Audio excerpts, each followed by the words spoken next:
Approaches model और perspective in psychology. First one is biological approach. Biological approach emphasise करती है biological functioning पे।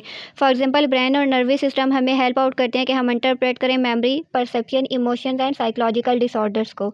Second पे psychodynamic approach है, जिसमें सिगमंड फ्रॉइड ने बहुत ज़्यादा रोल प्ले किया है। इसका एम्फसाइज किया अनकॉन्शियस मोटिवेशन पे, सेक्सुअल एंड एग्रेसिव ड्राइव्स का बिहेवियर पे क्या इफेक्ट होता है उसको इसने स्टडी किया। और उसके अलावा human personality, psychological disorders and psychotherapy पे इसका focus. Next is cognitive approach. Cognitive approach जो है वो स्टडी करती है मेंटल प्रोसेसेस को, for example thinking, memory and perception को, किस तरह से हम इंफॉर्मेशन को प्रोसेस करते हैं और किस तरह से थिंकिंग जो है वो हमारी बिहेवियर पे इन्फ्लुएंस करती है।